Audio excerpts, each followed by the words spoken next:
अथ षष्ठो अध्याय। अब छठवां अध्याय कहते हैं।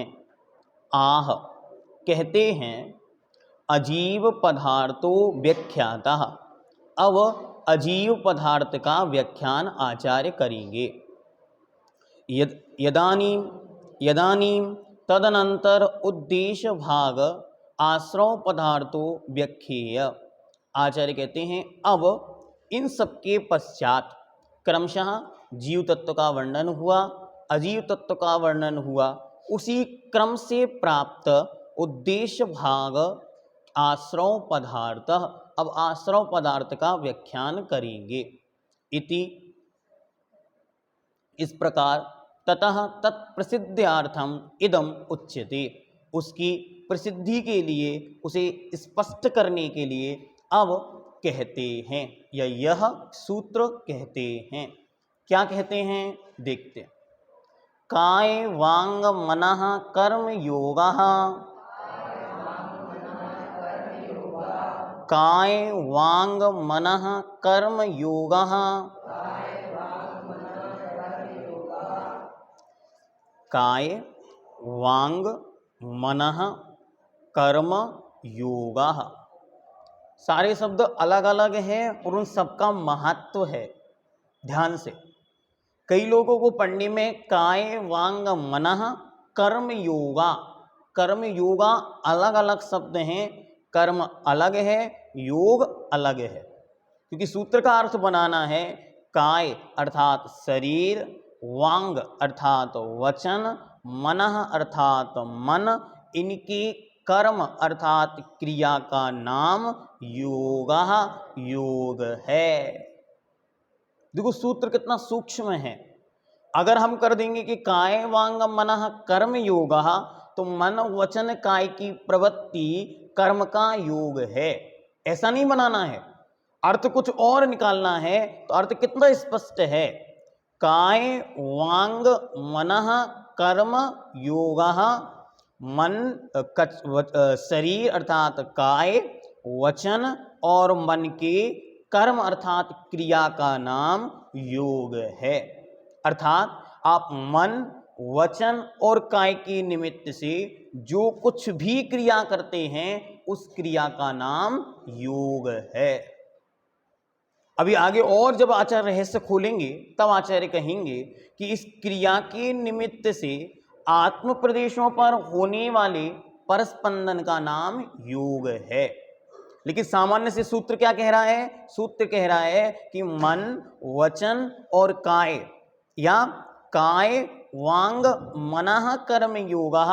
काय अर्थात शरीर, वांग अर्थात वचन, मनः मतलब मन, इनके कर्म अर्थात क्रिया का नाम योग है। ठीक हुआ? आगे चलते हैं। प्रश्न नंबर 244, पैराग्राफ नंबर 610, सूत्र नंबर 1। कायादयः शब्द व्याख्यात अर्था। अब कहते हैं काय आदि शब्दों का व्याख्यान पहले कर आए हैं। कर्म क्रिया इति अर्थांतरम, अर्थात कर्म और क्रिया ये एकार्थवाची हैं। यहाँ कर्म शब्द अलग है, सर्वथा कर्म शब्द अलग है। ये दोनों में अंतर समझना है। कर्म शब्द का अर्थ यहाँ पर कर्म परमाणु नहीं है। यहाँ कर्म शब्द का अर्थ कर्म पुद्गल नहीं है। यहाँ कर्म शब्द का अर्थ है क्रिया, एक्शन। जो हम करते हैं उसका नाम कर्म है। व्याकरण ग्रंथों में एक सूत्र आता है, कर्तु रीप्सितम कर्म। कर्ता को जो सबसे प्यारा लगता है उसका नाम कर्म है। तो कर्ता अर्थात करने वाला, उस व्यक्ति को जो प्रिय है उसका नाम कर्म है। वह कर्म संसार में क्रिया के नाम से प्रसिद्ध है। कहीं ऐसा नहीं हो कि हम इस कर्म का अर्थ क्या समझ लें, वो वाला कर्म। इससे अभी कर्म आएगा, वो अलग विषय है। लेकिन अभी कर्म शब्द का अर्थ यहाँ पे क्या है? मात्र क्रिया, मतलब एक्शन। तो मन वचन काय कर्म, मन वचन काय की क्रिया, इसका नाम योग है। काय वांग मनसाम कर्म काय वांग मनः कर्म योगा इति आख्यायते। आचार्य कहते हैं कि काय वचन और मन की क्रिया को योग कहते हैं, यह इसका तात्पर्य है। और योग किसे कहते हैं? तो आत्म प्रदेश परिस्पंदो योगा, परिभाषा इनको आपको लिखते भी जाना है, ठीक है। योग किसे कहते हैं? तो योग की दो परिभाषाएं आचार्य ने दे दी। पहले तो काय वचन और मन के योग क्रिया का नाम योग है, और दूसरे नंबर पर आचार्य कहते हैं आत्म प्रदेशों के परिस्पंदन का नाम योग है। सा निमित्त भेदात त्रिधा विद्यते, वह निमित्त के योग से तीन प्रकार में विभक्त किया गया, अर्थात तीन भेद वाला है। कौन कौन से हैं विभेद? तो काय योग, वाग योग, मनोयोग इति। काय योग, वचन योग और मन योग के भेद से वह तीन प्रकार का है। उसका लक्षण क्या है? तद यथा, वह इस प्रकार है। अब उसका लक्षण देखते, परिभाषा। वीर अंतराय क्षयोपम सद्भावे सति औदारिकादि सप्त विध काय वर्गणांतर वर्गणा अन्यत अन्यतम अमलम अवलंब अपेक्षा आत्म प्रदेश परिस्पंद काय योग। सबसे पहले काय योग का लक्षण बताते। काय योग का लक्षण क्या है? तो कहते हैं वीरांतराय कर्म के क्षयोपम के सद्भाव होने पर औदारिक आदि सप्तविध काय वर्गणानी, मतलब वर्गणाओं से युक्त अन्यत अवलंब अपेक्षया, अन्य के अवलंबन की अपेक्षा से। तो क्या क्या जरूरी है? पहले तो वीर अंतराय कर्म का क्षयोपम, और उसके बाद औदारिक आदि सप्त प्रकार की काय वर्गणाएं। औदारिक मिश्र, आहारक आहारक मिश्र, वैक्रिक मिश्र और कारमण। ये 7 प्रकार की जो शरीर संबंधी वर्गणाएं हैं या काय संबंधी वर्गणाएं हैं, इन वर्गणाओं की शक्ति होने पर कोई भी कार्य जब होता है तो उसके लिए 2 चीजों की आवश्यकता पड़ती, एक अंतरंग शक्ति और एक बहिरंग शक्ति। तो यहाँ पे अंतरंग शक्ति है वीर अंतराय कर्म का क्षयोपम, और बाह्य शक्ति है शरीर। बिना शरीर के या बिना शरीर वर्गणाओं के वह काम नहीं करेगा। तो अंतरंग में है आत्मशक्ति के रूप में वीरांतराय कर्म का क्षयोपम, और बाह्य में है शरीर संबंधी 7 वर्गणाएं। इनकी योग से जो वर्गणाओं में से किसी एक प्रकार की वर्गणाओं के आलंबन से होने वाला आत्म प्रदेश परिस्पंदन का योग कहलाता है। जरूरी नहीं कि 7 एक साथ हो, 7 में से कोई एक भी है तब भी इस शरीर में परिस्पंदन, आत्मा में परिस्पंदन होता है। किसके निमित्त से? 7 प्रकार की वर्गणाओं में से किसी एक वर्गणा के निमित्त से, तब उसे कहते हैं काय योग। अब लिखो काय योग किसे कहते? स्पष्ट शब्द है। काय योग क्या है? तो 2 कारण लिखने सब चीजों के, ये सर्वा सिद्धि की मुख्यता है। तो पहला लिखें अंतरंग कारण, वीर अंतराय कर्म का क्षयोपम।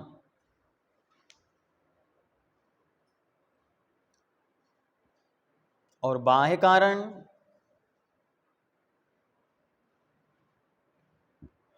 बाह्य कारण है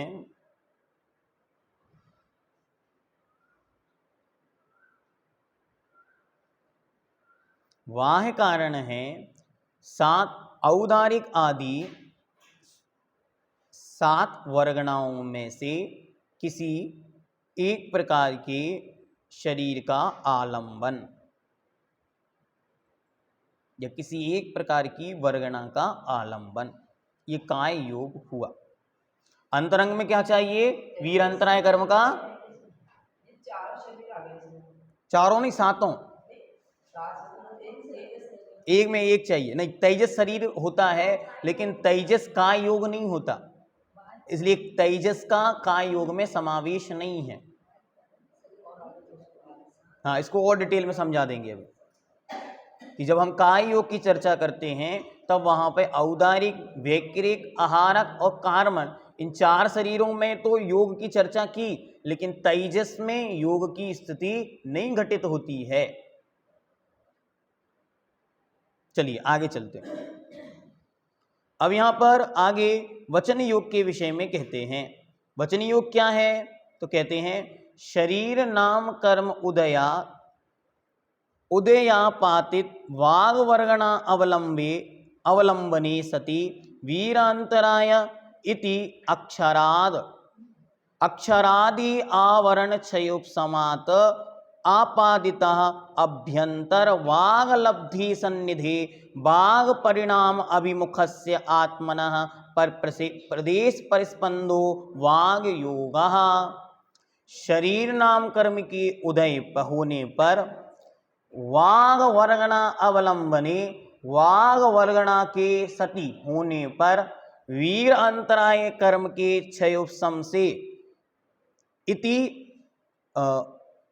मति अक्षर आदि आवरण क्षयोपशम, जो मति ज्ञानावरण कर्म संबंधी मति ज्ञान है, उस मति ज्ञान में भी 5 प्रकार के भेद होते हैं।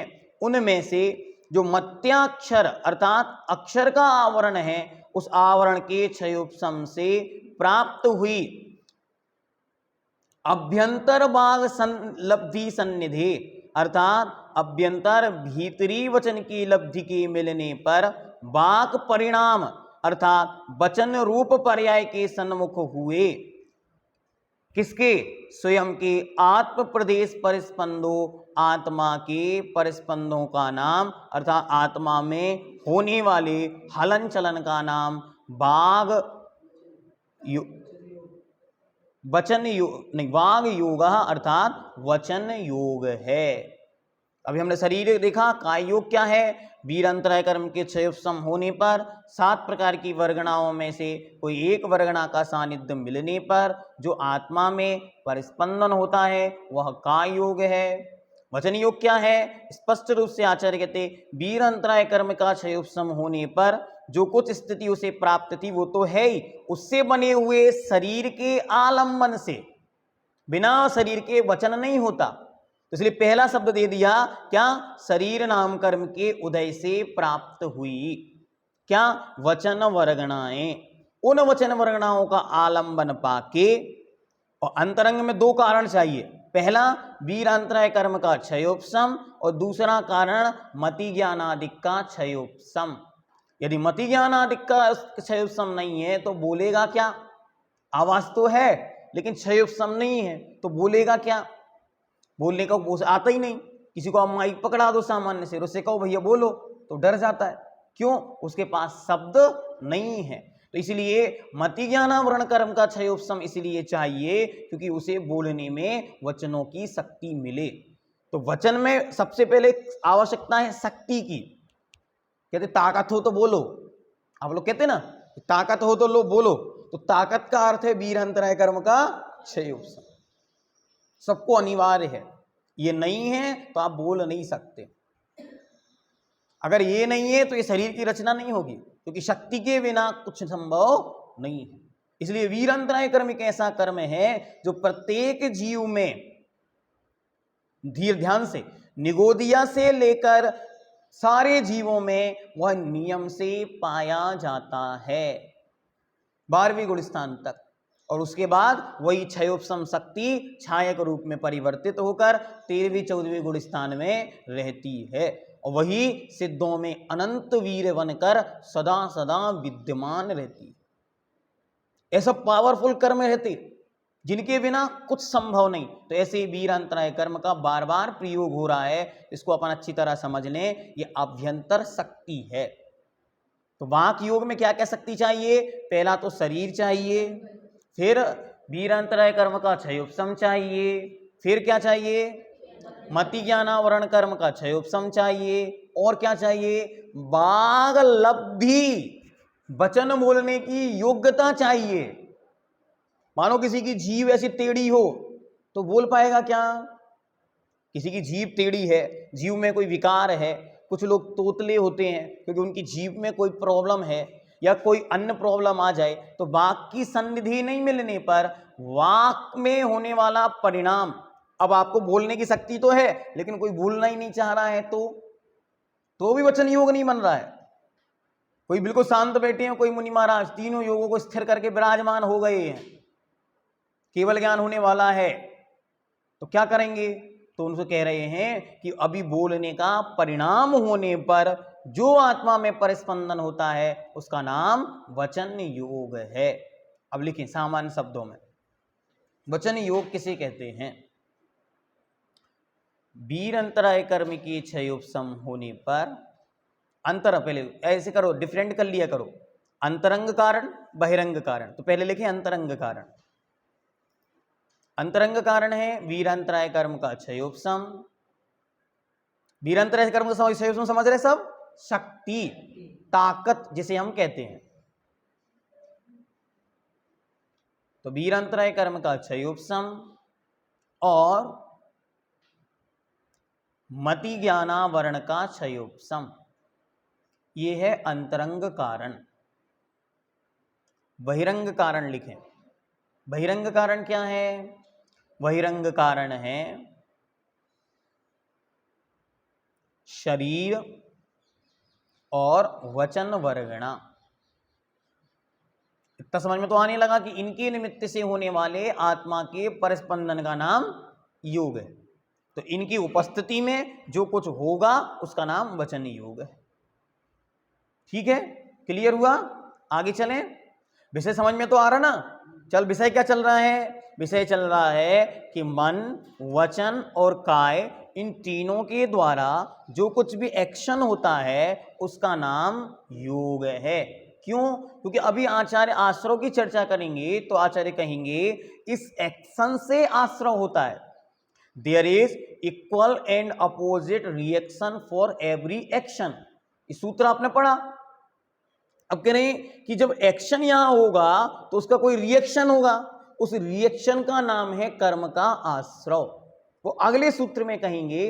उसके पहले आचार्य समझा रहे हैं कि हमने जो 3 शब्द प्रयोग किए, काय, वांग, मनः, इनका अर्थ क्या है। तो पहले आपको बता दिया, सबसे पहले काय शरीर, फिर बता दिया वचन, अब बताते हैं मन। मन क्या है? तो कहते हैं अभ्यंतर वीर अंतराय नो इंद्रिय आवरण क्षयोपशमात्मक मनोलब्धि सन्निधे बाह्य निमित्त मनोवर्गणा अवलंबने च सति मनः परिणाम अभिमुखस्य आत्म प्रदेश परिस्पंदो मनोयोगः। कहते हैं सबसे पहले अंतरंग में क्या चाहिए? तो कहते हैं अभ्यंतर में वीरांतराय कर्म का क्षयोपशम, और दूसरे नंबर पर कहते हैं नो इंद्रियावरण क्षयोपशम आत्मक। अब ये नो इंद्रिय क्या होती है?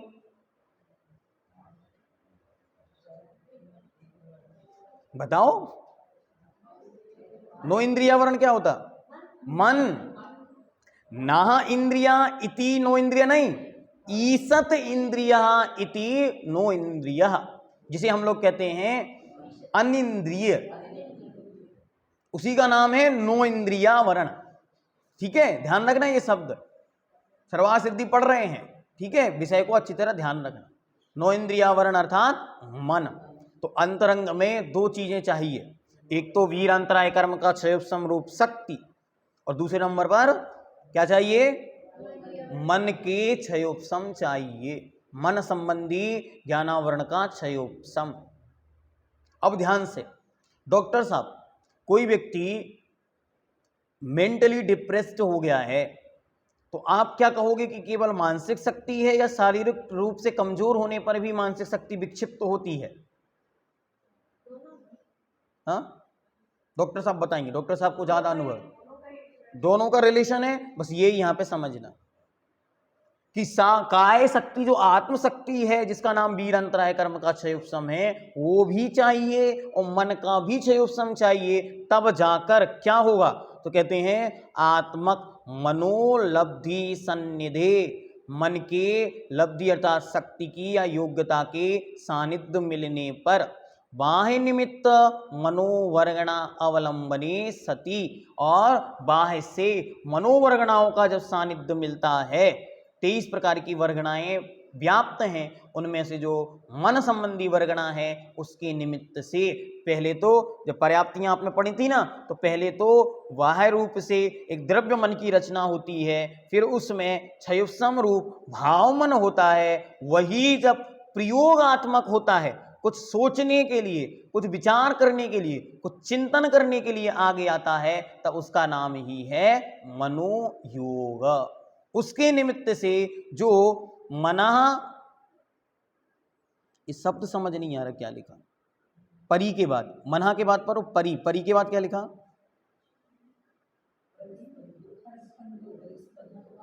नहीं नहीं नहीं वहां नहीं, उसके पहले परिणामापि होना चाहिए। हाँ हाँ, परिणाम अभिमुख अर्थात मन के प्रयोग के परिणाम के अभिमुख आत्मा का जो परिस्पंदन है उसका नाम मनोयोग है। ठीक, आगे कहते हैं क्षयेपि, क्षय होने पर भी त्रिविध वर्गणा अपेक्षया, वर्गणा तीनों प्रकार की वर्गणाओं की अपेक्षा, कौन कौन सी वर्गणाएं, शरीर संबंधी वर्गणाएं, काय संबंधी वचन संबंधी वर्गणाएं और मन संबंधी वर्गणाएं, सयोग केवलिनः आत्म प्रदेश परिस्पंदो योगो वेदितव्यः। कहते हैं इन कर्मों के क्षय हो जाने पर भी 3 प्रकार की जो वर्गणाएं हैं, इन वर्गणाओं की अपेक्षा से संयोग केवली अर्थात योग सहित केवली 13वें गुण स्थान में भी आत्म प्रदेशों में परिस्पंदन होता है, उसका नाम योग वेदितव्य, जानना चाहिए। ये योग की कहानी आचार्य ने यहां पर कही। क्या क्या समझ में आया? हाँ लिखें मनोयोग की परिभाषा। वही अभ्यंतर में क्या क्या चाहिए, वीरांतराय कर्म का क्षयोपशम और 9 इंद्रियावरण का क्षयोपशम। अब कोई सोचेगा ये 9 इंद्रियावरण अलग से कहां से आ गया, तो ध्यान से, जब हमने मति ज्ञान पढ़ा था तो मति ज्ञान की परिभाषा में क्या बना था, इंद्रिय अनिंद्रिय निमित्तम, इंद्रिय अनिंद्रिय निमित्तम, मन और इंद्रिय के निमित्त से होता है। तो जिनके मनोवर्गणाएं हैं उनका मन भी निमित्त है, और जिनकी मनोवर्गणाएं नहीं है उनके मन निमित्त नहीं है, तो 2 इंद्रियों तक ये योग नहीं होता। ठीक हुआ, 2 इंद्रिय के नहीं सॉरी, असंगी पंचेंद्रिय जीवों तक यह नहीं होता। अभी एक और डिटेल में आपको पूरा बता देंगे। चलो आगे, इतना हो गया। अब लिखो मनोयोग की परिभाषा। अभ्यंतर कारण क्या है, अभ्यंतर कारण है सबसे पहले वीरांतराय कर्म का क्षयोपशम, दूसरा कारण है 9 इंद्रिय आवरण का क्षयोपशम, और अभ्यंतर कारण है वाक वर्गणा, मनोवर्गणा, जो मन रूप वर्गणाएं हैं उनका सानिध्य। ठीक हुआ? हाँ, तीर्थ वर्गणाओं पर अपन विषय बाद में चर्चा करेंगे, वो विषय लंबा हो जाएगा। बस इतना समझना है कि जितना कुछ हमको पौद्गलिक रूप से दिखाई पड़ रहा है सब कुछ वर्गणा है, कुछ भी बिना वर्गणाओं की नहीं है। हम कहते हैं ना कर्म वर्गणाएं आ रही हैं, एनर्जी जिसे हम कहते हैं, जिसे हम फिजिक्स के अनुसार जितनी भी प्रकार की शक्तियां हैं, एनर्जियां हैं, जिनके एनर्जीज के निमित्त से जो कुछ भी रचना होती है, तो वो कहते हैं कि कुछ एनर्जी एटम रूप में है, कुछ एनर्जी अलग रूप में है, वे दोनों मिलती हैं तो एक नई ऊर्जा का निर्माण होता है। उसी प्रकार ये वर्गणाएं होती हैं, मूल रूप में वही वर्गणाएं हैं। ये पूरा का पूरा जैन फिजिक्स है, उसके माध्यम से आपको ये विषय एकदम क्लियर हो जाता है कि कौन कौन सी वर्गणाएं कहाँ कहाँ कार्यकारी हैं। अब यहाँ पर एक प्रश्न मन में आना चाहिए, कि आचार्य, हमने आज तक ये सुना था, ध्यान से अशोक जी, जब हम चौकी में जाते हैं तो हम बोलते हैं मन शुद्धि, वचन शुद्धि, काय शुद्धि। तो हम पहले मन को लेते, फिर वचन को लेते, फिर काय को लेते। लेकिन जब आचार्य महाराज ने सूत्र लिखा तो पहले काय, वांग, मनः क्यों लिखा? प्रश्न है, विचार करो सबके लिए, बहुत अच्छी तरह इस पे विचार करना बैठ के, कि आज तक तो हम सुनते आए थे मनः शुद्धि, वचन शुद्धि, काय शुद्धि।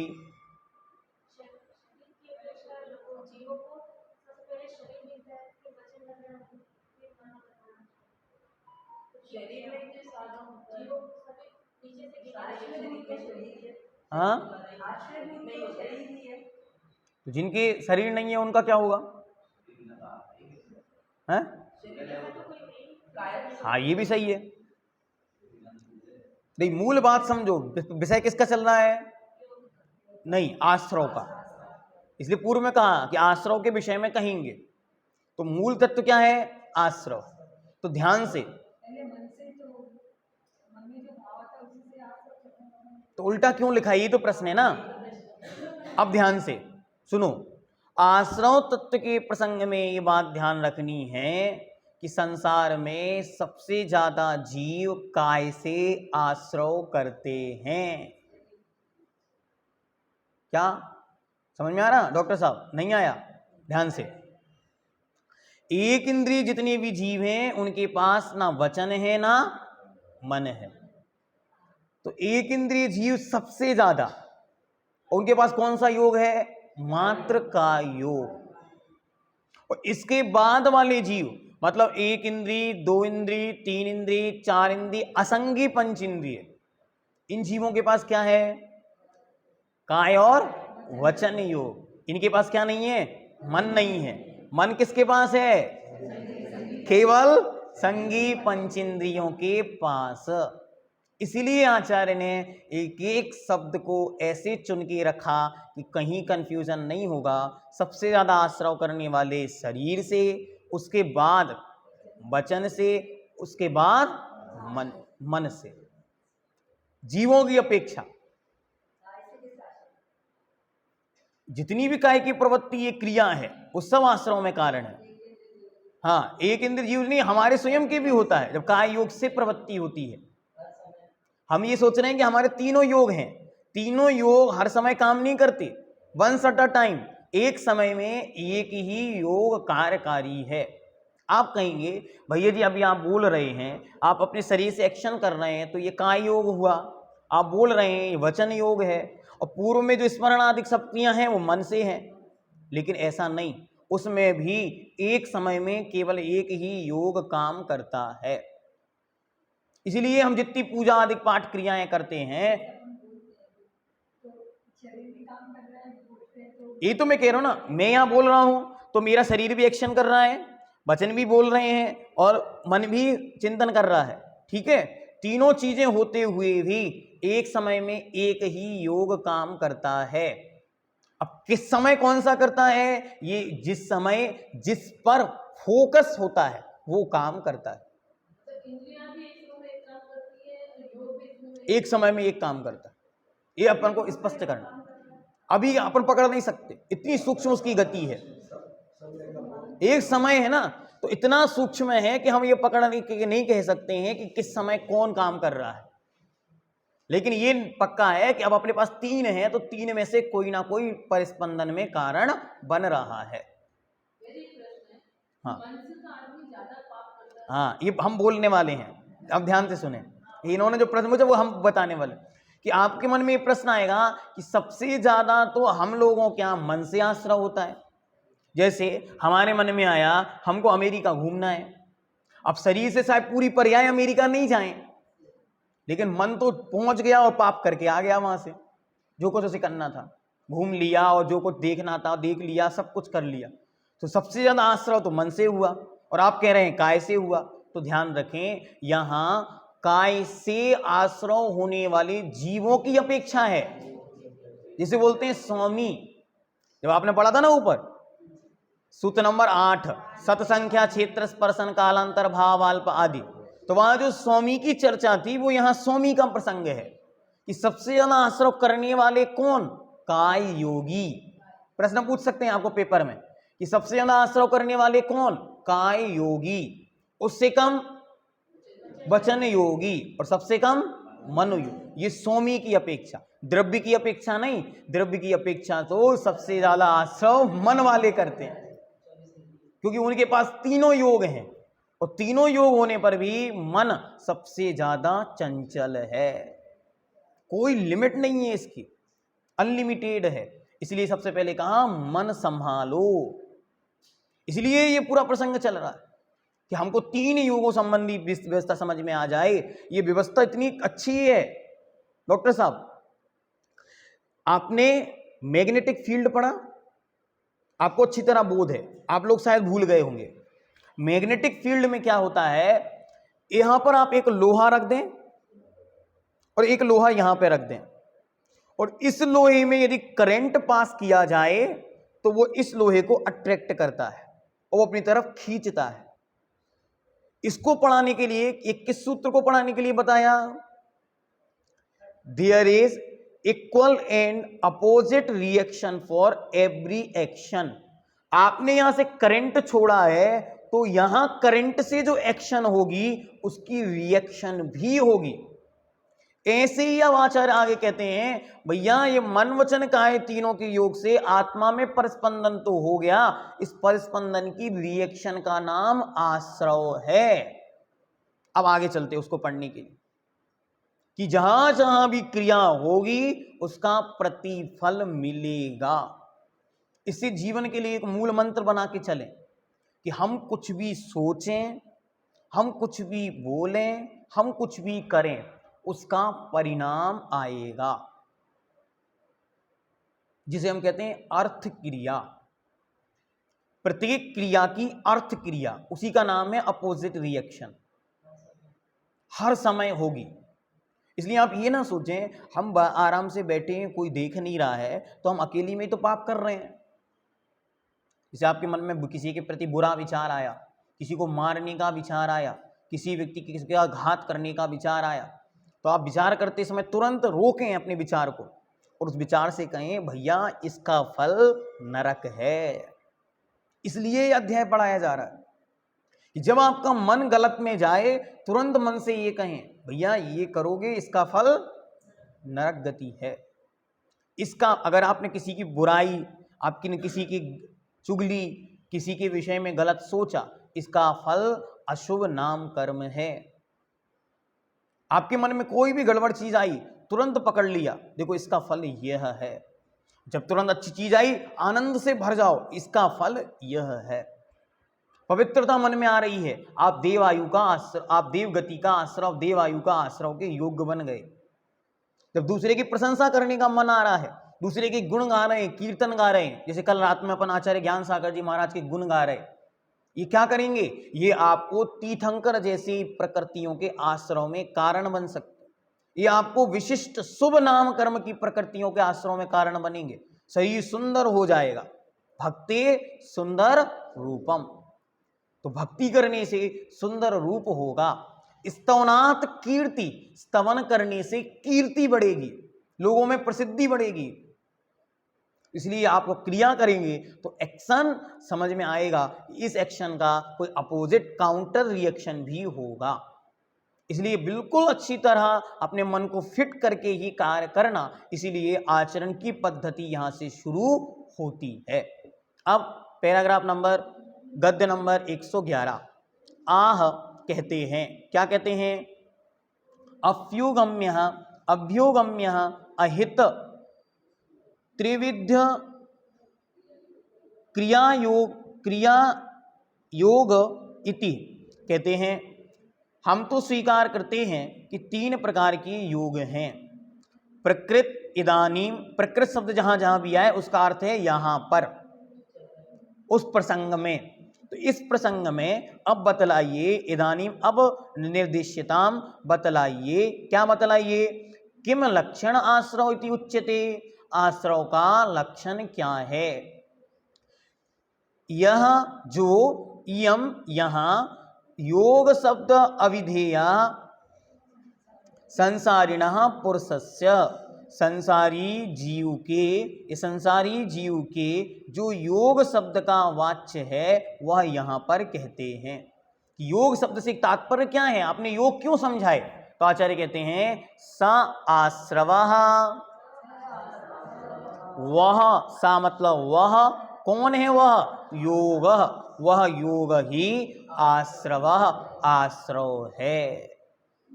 बहुत अच्छी तरह समझना, योग से आश्रव होता है, लेकिन आचार्य कह रहे हैं वह योग ही आश्रव है। ये महत्वपूर्ण है पंक्ति पकड़ने की कि योग से आश्रव होता है, ऐसा नहीं कह रहे हैं आचार्य, योग ही आश्रव है। ऐसा क्यों कह रहे हैं? क्योंकि उन्हें पता है जहां जहां तक योग है वहां वहां नियम से आश्रव है। इसलिए आश्रव से भिन्न योग नहीं, योग से भिन्न आश्रव नहीं। संयोग केवली तक योग है तो संयोग केवली तक आश्रव है। 1 से 13 गुण स्थान नियम से कोई ना कोई योग बना रहेगा, तो नियम से कोई ना कोई आश्रव भी बना रहेगा। ये अच्छी तरह हमको समझना। आगे पैराग्राफ नंबर, सूत्रकार समझ में आ गया? सा मतलब वह योग, कौन सा योग? जो ऊपर कहा गया योग है आश्रव, आश्रव है, वह योग आश्रव है, वही आश्रव है, ऐसा। आगे यथा सरस सलिल वाही द्वारम तद आश्रव कारणत्वात् आश्रव इति आख्यायते, तथा योग प्रणालिकायाः आत्मनः कर्म आश्रवति इति योग आश्रव इति व्यपदेश्यम अर्हति। कहते हैं जिस प्रकार सरस सलिल वाहिद्वारम, जिस प्रकार तालाब, सर मतलब तालाब, सरोवर आप बोलते ना, तो वह सरस मतलब तालाब, सलिल बाहिद्वारम, सलिल मतलब पानी के, बाहिद्वारम अर्थात बहाने के लिए, आने के लिए या निकालने के लिए, दोनों प्रकार से लगा सकते हैं। बाहर निकालने के लिए, आने के लिए, जिस प्रकार द्वार के समान है, तद आश्रव कारणात आश्रव इति आख्यायते, उसी प्रकार वह आश्रव कहते हैं। किसे कहते हैं? जो तथा जैसे योग प्रणालिका, प्रणालिका मतलब होती है नाली, प्रणाली उसको बोलते, इस प्रकार जो बनी है जिसके माध्यम से पानी आता है, तो जैसे नालियों के माध्यम से सरोवर में पानी आता है, वैसे ही योग रूपी नाली के द्वारा आत्मा में कर्मों का आश्रव होता है। अब एक एक शब्द को देखते हैं। यथा जैसे सर अर्थात सरोवर, व सलिल अववाहि द्वारम अर्थात आने के या लाने के लिए द्वार के समान, तद आश्रव वह आश्रव करणत्वात् कारण, उसके आने के लिए आश्रव इति आख्यायते, उसे आश्रव कहते हैं। जैसे योग प्रणालिका आत्मनः कर्म आश्रवती इति योगा, योगों की प्रणाली के द्वारा कर्मों का आत्मा में आश्रव होता है, इसीलिए योग आश्रव इति व्यपदेश्यम, इसीलिए हम यहाँ पर योग को ही आश्रव कहते हैं, यह आचार्य ने कहा। अब कहते हैं अगली व्यवस्था बनाते, तो अपन एक पैराग्राफ और पढ़ लेते हैं। Paragraph number 113। आह, आह शब्द का अर्थ कहते हैं, ठीक है। कर्म द्विविधम पुण्यम पापम च इति, हम उसको विभक्त करके पढ़ रहे हैं ना, जहां जहां भी हम उसको सरल करके पढ़ रहे हैं।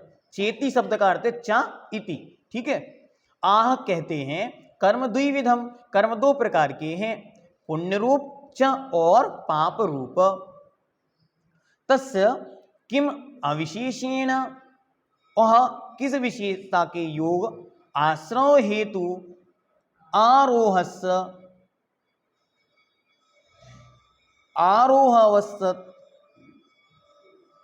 अस्ति कश्चित प्रति विशेषा, उसमें उस आश्रम में किस चीज की विशेषता है?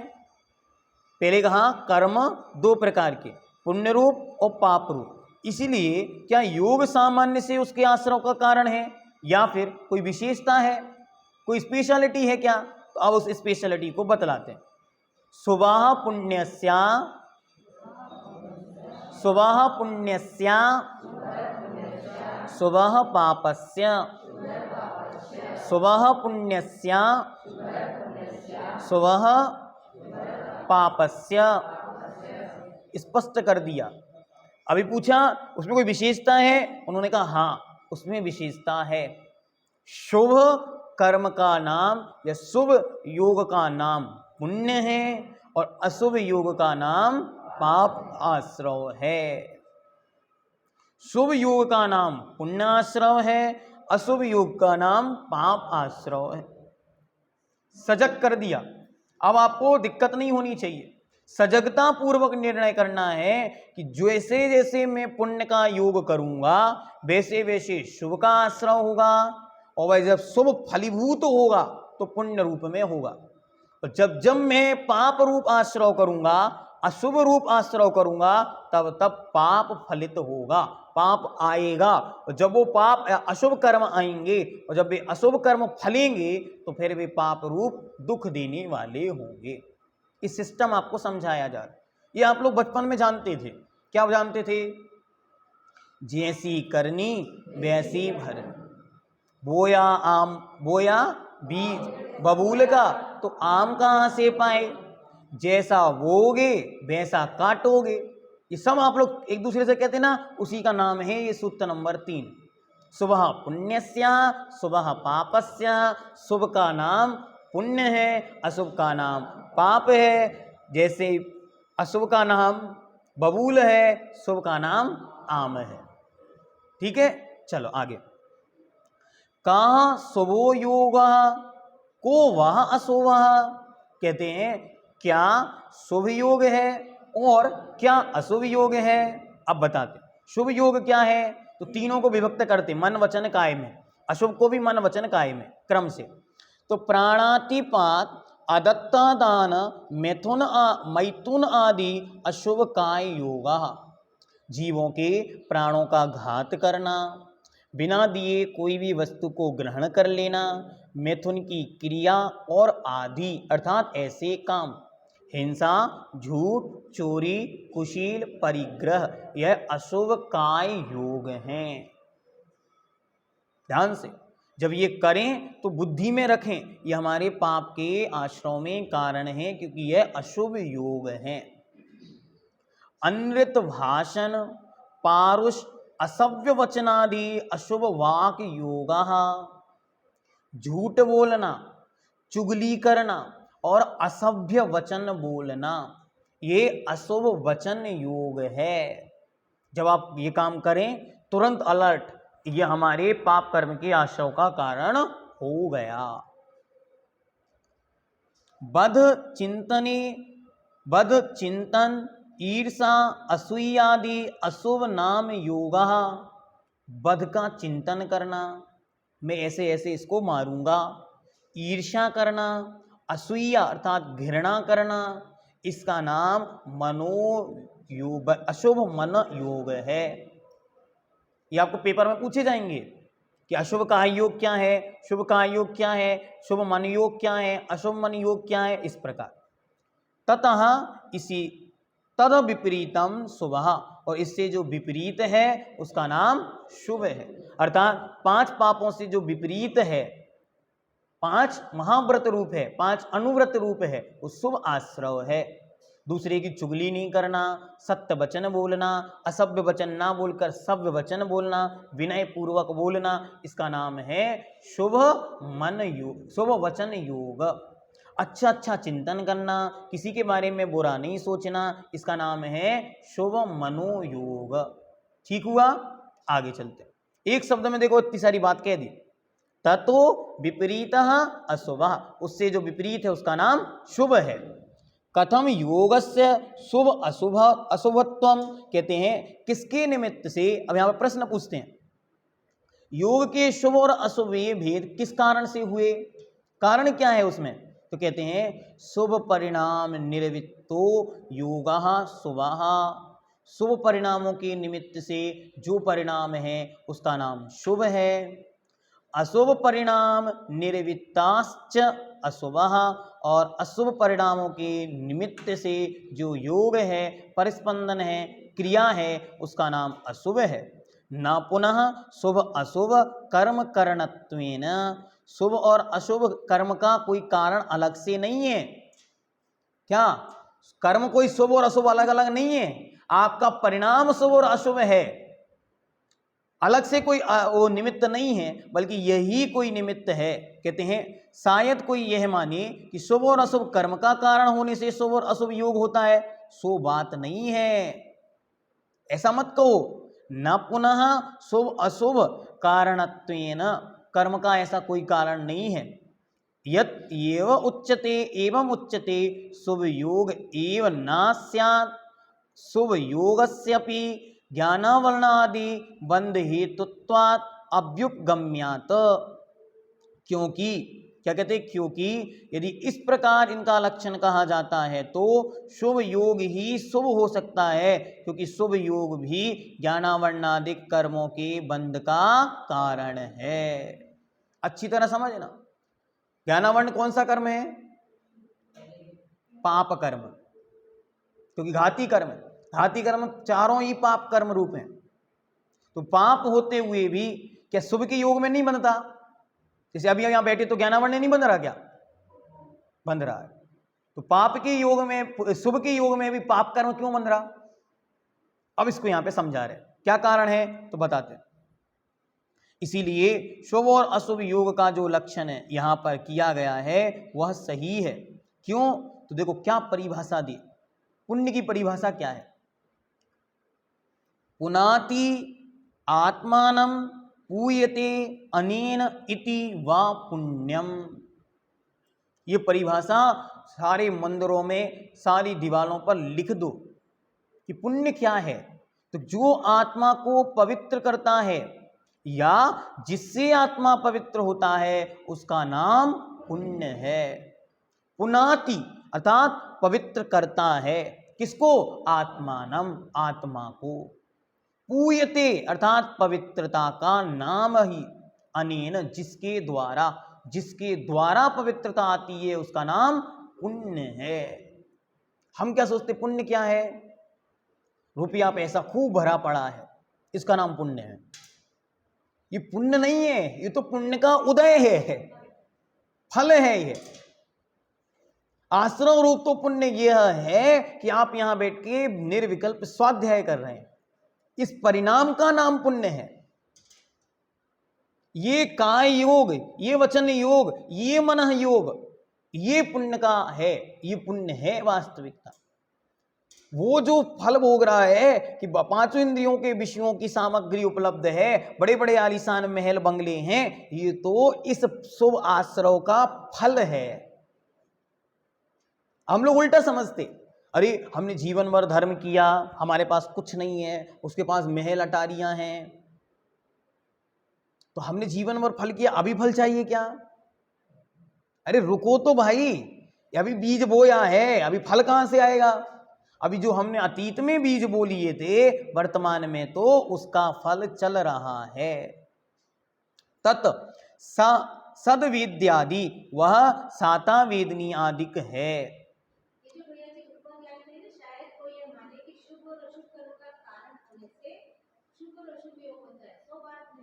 हाँ, जो कर्म होते हैं, कर्म जो हैं, ज्ञान से ज्ञानावरणी कर्म है, वो ज्ञानावरणी कर्म होने से पाप योग है या पाप योग में ज्ञानावर्ण बंधेगा, सो ऐसा कोई कारण नहीं है।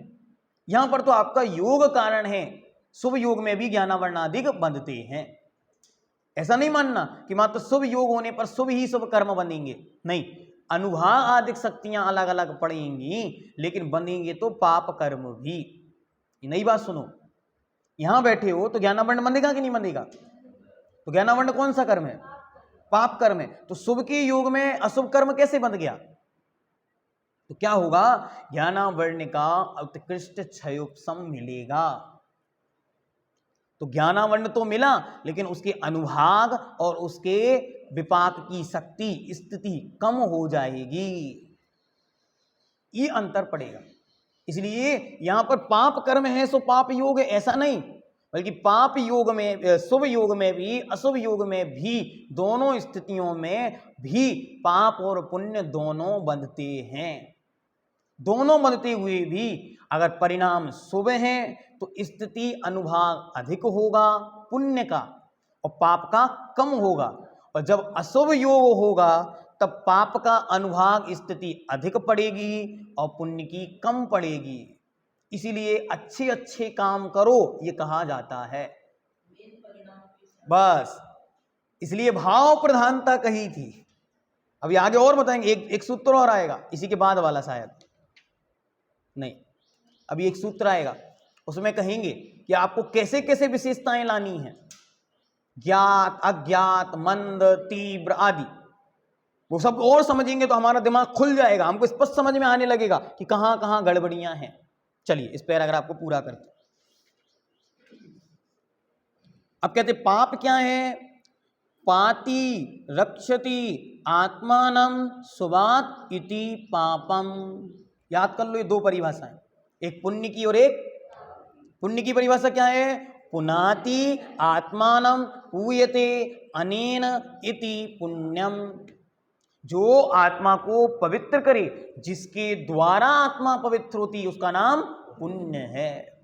अच्छा भाव मन में आती, प्रसन्नता आती है, आपके मन में भाव आया मैं आज मुनि महाराज को आहार दूंगा, तो एक उमंग अंतरंग से आती है, इसी का नाम पवित्रता है। आज मैं श्री जी का अभिषेक करूंगा, आज से सर्वार्थ सिद्धि का स्वाध्याय करूंगा, एक उमंग आई, एक उल्लास आया, इसका नाम पवित्रता है। और यही पवित्रता आगे चलकर शुभ रूप फल देगी। और जब आप पाप करते हैं तो क्या होता है, डर लगता है, कोई देख ना ले, किसी को पता ना चल जाए, इसी का नाम कलुषता है। ये असाता वेदनी के आदि के आश्रव में कारण बनेगा। इसे क्या कहना है, परिभाषा कितनी अच्छी बनाई, पाति अर्थात बचाता है, रक्षति रक्षा करता है, किससे, शुभात शुभ से, उसका नाम पापम पाप है। जो बचाता है, रक्षा करता है आत्मा की शुभ से, अर्थात अच्छे परिणाम नहीं होने देता, अच्छे कर्मों का आश्रय नहीं होने देता, उसका नाम ही पाप है। तो जब आपको लगे, इसलिए पूज्य सुधा सागर जी महाराज एक वाक्य कहते हैं, जिससे स्वयं को डर लगे या बच्चा भी जिसे कह दे कि ये गलत है, उसका नाम पाप है। जिसने देखा उसने ही कहा आपने गलत किया, उसका नाम पाप है। ठीक हुआ। चलिए, तत् असाता वेद्यादि, वह असाता वेदनी आदि है। ठीक हुआ। चलिए आज इतना पर्याप्त है, आगे कल पढ़ेंगे। अब कल से अपनी स्पीड भी बढ़ जाएगी और समय भी अपन को 10 मिनट एक्स्ट्रा मिलेगा, क्योंकि अपन लोगों का मंगलाचरण शॉर्ट में हो जाएगा। आज पूर्व सिद्ध भक्ति अशुद्ध भक्ति पूर्वक हमने इसको प्रारंभ किया था, इसलिए शुद्ध भक्ति पूर्वक इसकी निष्ठापना करेंगे। और जो YouTube के माध्यम से इसका अध्ययन करेंगे वे भी एक एक नियम आज लेंगे। ठीक है, जब तक सर्वासिद्धि के 5 अध्याय पूर्ण नहीं होंगे तब तक हम लोग कुछ कुछ वस्तुएं त्याग करेंगे। और जो लोग अन्य स्वाध्यायी हैं वो कम से कम एक अध्याय का नियम लें, संकल्प पूर्वक उसको पढ़ें, या फिर ये जो 7 दिन का शिविर है जब तक ये पूर्ण नहीं होगा हम एक कोई प्रिय वस्तु का त्याग करते हैं। ये पूर्वक ही स्वाध्याय करना। और जब आप स्वाध्याय तो पूरा 10वां अध्याय का लिया था क्या, ठीक है। जिनका 10वां अध्याय का एक साथ है उनको विकल्प नहीं है, तो पूरा आप सम्यक ज्ञान के 8 अंगों का पालन करते हुए ही स्वाध्याय करें। बड़ी व्यवस्थित विनय पूर्वक शास्त्र को उच्चासन पर रखकर भक्तियों पूर्वक या कायोत्सर्ग पूर्वक अच्छी तरह निर्विकल्प बुद्धि से अल्प समय ही निकालें, लेकिन स्वाध्याय परफेक्ट करें। क्यों, ये सम्यक ज्ञान यदि विनय पूर्वक श्रुत का आराधन किया नियम से केवल ज्ञान में कारण बनेगा। ठीक।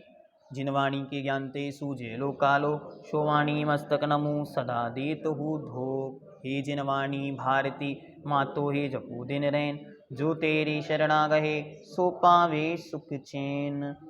अथ स्वाध्याय निष्ठापन विलयम शुद्ध भक्ति का युत्सर्गम करोमि हम।